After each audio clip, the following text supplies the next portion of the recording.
Skill keempat, belajar buat negosiasi. Jadi kalau yang skill yang kedua itu belajar buat menjual, skill keempat itu mirip-mirip, yaitu belajar buat negosiasi. Ini juga bukan buat sales, ini bukan buat orang yang pengen MLM atau apapun itu, ini buat semua orang. Belajar buat negosiasi di semuanya. Hidup kalian itu didesain berdasarkan hasil dari negosiasi diri kalian sendiri. Setiap hubungan yang kalian punya, setiap pekerjaan yang lu punya, itu hasil dari negosiasi lu. Pekerjaan sekarang yang lu punya, ya gajinya, ya jumlah pekerjaan yang lu kerjain setiap hari, jam kerjanya, itu hasil negosiasi lu. Lu harus belajar buat nggak terima apa adanya. Lu harus belajar buat negosiasiin apa yang lu punya.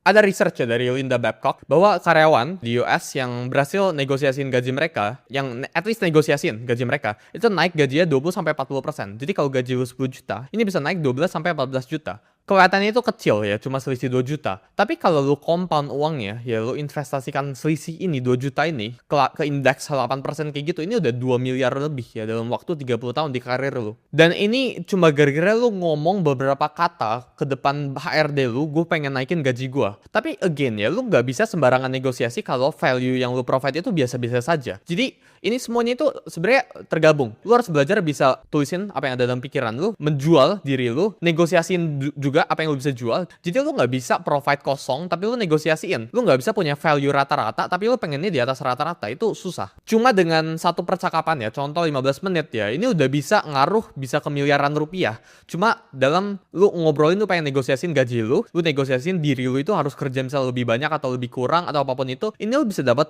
lebih banyak. Dulu ya, pada saat gue masih bikin semi agency ngedesain ya tahun 2020-an, gue itu takut banget buat negosiasi ya. Dulu gue di offer sama salah satu toko buat desainin IG page-nya, Instagram page-nya, di highlight-nya, IG post-nya, itu dibayar 1 juta rupiah. Gue masih ada bukti transfernya sekarang. Tapi dulu tuh gue takut buat negosiasiin ke atas. Tapi kenyataannya, kalau toko itu berani bayar gue 1 juta, dulu gue nggak kepikiran ini. Tapi kalau toko itu berani bayar gue 1 juta, berarti dia hasil lebih dari 1 juta gara-gara gue. Kalau nggak, dia nggak mungkin recurring bayar 6 bulan berturut-turut. Dia mendapatkan value lebih dari 1 juta itu selama 6 bulan berturut-turut. Harusnya pada saat bulan pertama gue dapat 1 juta, gue berani untuk negosiasiin, misal di bulan keduanya dia tetap bayar 1 juta, bulan ketiga ya gue negosiasiin, gue naikin 20% kayak, gue naikin berapa ratus ribu gitu kayak. Karena ketika gue nggak negosiasi, ya gue tidak menaikkan value gue juga. Karena rasa takutnya ya gue jadi kehilangan jutaan rupiah karena gue nggak berani ngomong cuma dalam beberapa menit atau beberapa bubble chat kalau gue minta duit. Gue takut kehilangan. Beberapa bulan setelah itu ya, 6 bulan setelah itu ya, gue di offer sama salah satu toko lagi karena kan again ini zero sum kan. Gue cuma boleh megang satu toko, ngedesain satu toko karena mereka itu kompetitor. Toko lain itu offer gue gaji 5 juta pas itu. Ya masih ada again bukti transfernya. Ini 5 kali lipat lebih banyak. Ya scope kerjanya itu sama. Ya, tapi uang yang gue dapatkan itu berbeda. Kenapa? Karena gue pertama di sebelah sini, gue takut untuk negosiasi.